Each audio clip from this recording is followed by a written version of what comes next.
Assalamualaikum warahmatullahi wabarakatuh. Perkenalkan, nama saya Muhammad Kevin Fahri Gunawan dari kelas 10 RPL Samsung.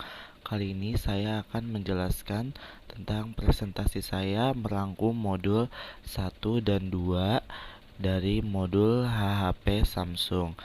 Oke, kita lanjut ke video berikutnya. Warahmatullahi wabarakatuh. Perkenalkan, nama saya Muhammad Kevin Fahri Gunawan dari kelas XPL Samsung absen 16. Kali ini saya akan mempresentasikan hasil merangkum saya dari modul 1 dan 2 modul HP Samsung. Oke, kita langsung ke presentasinya ya. Oke, tugas merangkum modul HP Samsung modul 1 dan 2. Nama Muhammad Kevin Fahri Gunawan, kelas RPL Samsung absen 16. Oke, pertama modul 1 yaitu hardware atau basic knowledge. Hardware itu adalah perangkat keras.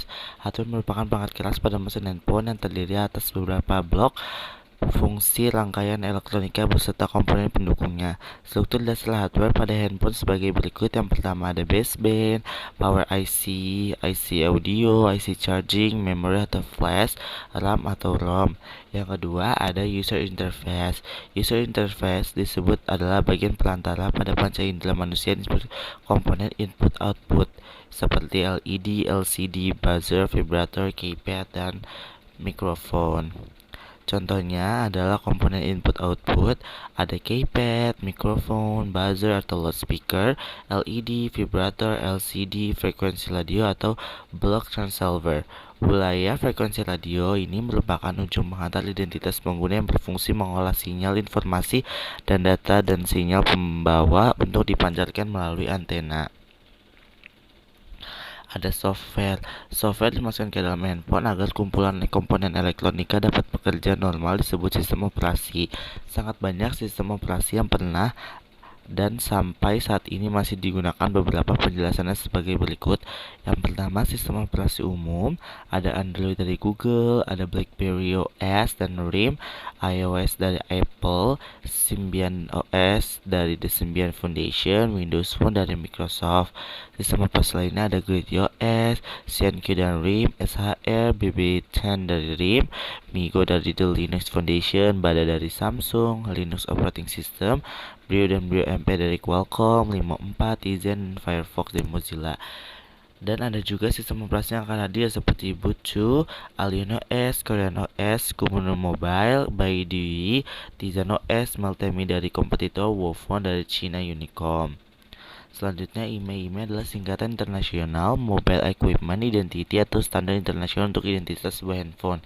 Cara melihat serial number IMEI secara umum adalah untuk menampilkan IMEI dari serial handphone Samsung bisa masukkan kode bintang 86068. Contohnya 35867101747.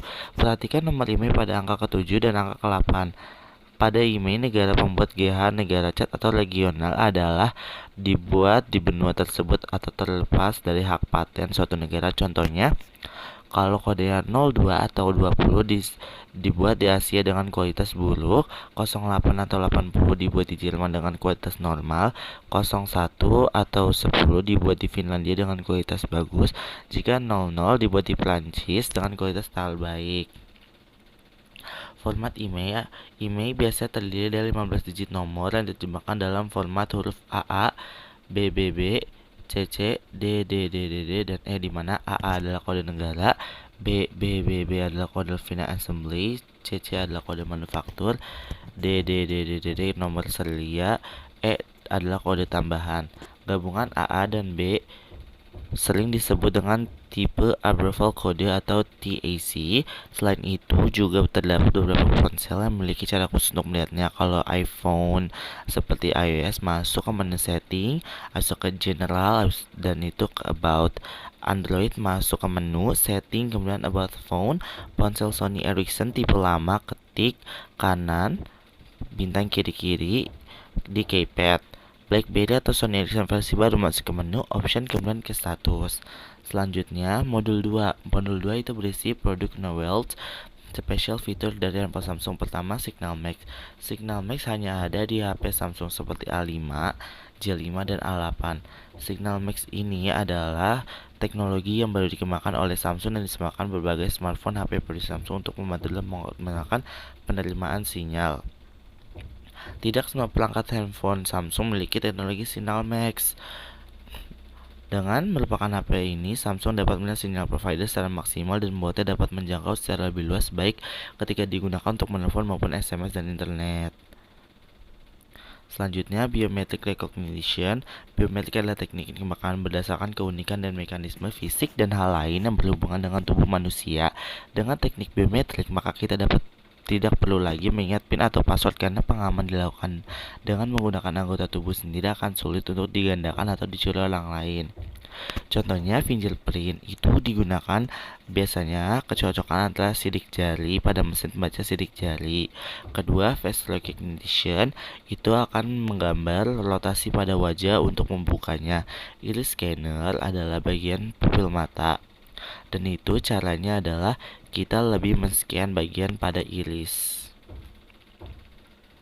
Selanjutnya, fitur HP Samsung selanjutnya adalah fitur Curved Edge Display atau fitur layar lengkung. Fitur ini hadir pertama kali pada Samsung Galaxy Note 8.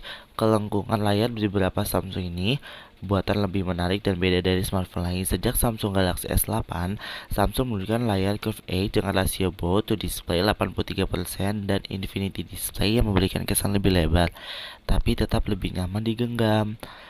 Setelah itu ada teknologi jaringan Samsung. Yang pertama, GSM. GSM itu ada beberapa generasi. Yang pertama, 1G, 2G, 3G, dan 4G. Dan yang terbaru dan belum semua negara memilikinya adalah 5G. Mungkin di Indonesia belum ada 5G, tetapi di beberapa negara seperti Korea, Thailand itu sudah memakai 5G. Oke, sistem generasi awal menggunakan analog dapat ditemukan di perangkat radio, sementara 2G ke atas memakai sistem digital. GSM adalah singkatan dari Global System for Mobile atau sistem komunikasi yang bergerak. Yang kedua yaitu CDMA. CDMA adalah Code Division Multiple Access. Menggunakan metode akses bersama membagi kanal tidak berdasarkan waktu dengan cara mengkodekan data dengan sebuah kode khusus yang diasosiasikan dengan tiap kanal yang ada dan menggunakan sifat-sifat interferensi konstruktif dari kode-kode khusus itu melakukan pemultiplexan. Yang ketiga adalah LTE. LTE adalah Long Term Evolution, di mana 4G LTE adalah sebuah standar komunikasi nirkabel berbasis jaringan GSM atau H dan UMTS atau HSDPA untuk akses data kecepatan tinggi menggunakan telepon seluler maupun perangkat mobil lainnya. LTE ditemukan sekitar baru-baru ini, belum lama. Sekitar beberapa tahun yang lalu LTE ditemukan dan sekarang hampir seluruh handphone Galaxy Samsung yang terbaru menggunakan teknologi 4G LTE. Untuk melakukan kecepatannya, 4G LTE adalah bisa 300 Mbps untuk download dan upload sekitar 75 Mbps. LTE menggunakan Orthogonal Frequency Division Multiplexing atau OFDM yang mentransmisikan data melalui operator spektrum radio yang masing-masing 118 kHz. Oke, operasi sistem mobil phone Samsung Bada OS. Bada OS merupakan untuk sistem smartphone dan tablet. Dari segi bahasa, Bada itu berarti samudera dalam bahasa Korea. Dalam bahasa Korea, Bada itu berarti laut atau samudera. Bada muncul sekitar tahun 2010 di Mobile World Congress di Barcelona, Spanyol. Saat itu Samsung Wave S8500 perangkat Samsung pertama yang menggunakan sistem ini. Yang kedua, Tizen OS. Tizen OS dirilis pada akhir 2013 yang berjalan pada perangkat Samsung GT i8800 yang menghadirkan beberapa macam fitur 3D window effect, location based service, dan lainnya. Selanjutnya yaitu adalah Android OS. Android OS ditemukan pada 2003 di Palo Alto, California. Pendirinya adalah beberapa senior di perusahaan yang berbasis IT, contoh Andy Rubin, Rich Miner, Nick Sears, dan Chris White. Android OS dari sekarang sampai nanti mungkin akan terus dipakai. Sekarang hampir seluruh HP menggunakan sistem Android OS. Ini adalah new teknologi Samsung yang hanya ada di handphone Samsung. Yang pertama, Smart Switch. Smart Switch merupakan fitur Samsung melakukan pindahan data dari perangkat handphone lama ke handphone baru dengan cepat dan mudah. Jadi apabila kita memiliki handphone baru dan ingin memindahkan data dari handphone lama dengan cepat, kita bisa melakukannya dengan aplikasi Smart Switch tidak memerlukan kabel USB, karena mungkin dengan kabel USB lebih susah dan lebih rumit dan lebih lama. Apabila menggunakan Smart Switch, ini bisa lebih cepat dan mempersingkat waktu. Kedua adalah Bixby. Bixby adalah teknologi yang berfungsi sebagai digital berbasis kecerdasan buatan AI yang dapat dimanfaatkan berbagai hal seperti mengalihkan perangkat lewat suara, mengatur jadwal, dan mengenali objek dalam sebuah foto. Bixby hampir sama dengan asisten Google, tetapi Bixby lebih canggih lagi karena Bixby lebih bisa untuk melakukan panggilan, mengenali barang dengan foto atau lainnya, dan Bixby menggunakan teknologi yang lebih canggih. Selanjutnya adalah Samsung DeX. Samsung DeX ini adalah mengubah Samsung Galaxy S9 dan S18 menjadi sebuah komputer desktop lengkap dengan multi-window. Akhirnya dengan contohnya, DeX dock ini ada seperti tempat wireless charging dengan koneksivitas yang cukup lengkap seperti ada kabel HDMI dan dua buah port USB 2.0 dan satu port USB Type-C. Untuk mengisi daya ulang, DeX dock ini dioptimasikan dengan layar resolusi Full HD melalui port HDMI. Yang keempat, SmartThings. SmartThings adalah teknologi yang membuat peralatan rumah tangga dapat diorientasi. Dengan gadget atau komputer, kita bisa mengakses di mana saja dan kapan saja. Contohnya, seperti kita lupa mengunci pintu, dengan adanya SmartThings kita bisa mengunci pintu walaupun kita sedang ada di rumah. Kita bisa saja ada di kota lain, contohnya rumah kita di Bekasi, kita sedang di Jakarta, kita lupa menutup pintu. Dengan SmartThings kita bisa menutup pintu melalui gadget. Dan tidak hanya pintu saja, banyak sekali contohnya. Ada home security kits, tire kits, solution kits, home and family, door and locks, light and switches, dan danger damage. Apabila ada kebakaran atau kejadian lainnya, itu bisa itukan dengan gadget. Yang kelima, Samsung Health. Samsung Health ini adalah aplikasi kesehatan buatan Samsung. Dengan Healthboard, pengguna dapat merekam jejak latihan, asupan makanan, hingga berat badan.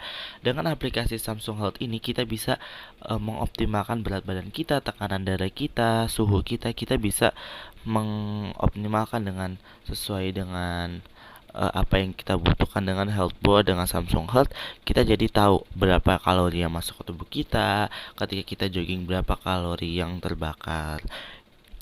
Oke, itu saja dari saya. Wassalamualaikum warahmatullahi wabarakatuh.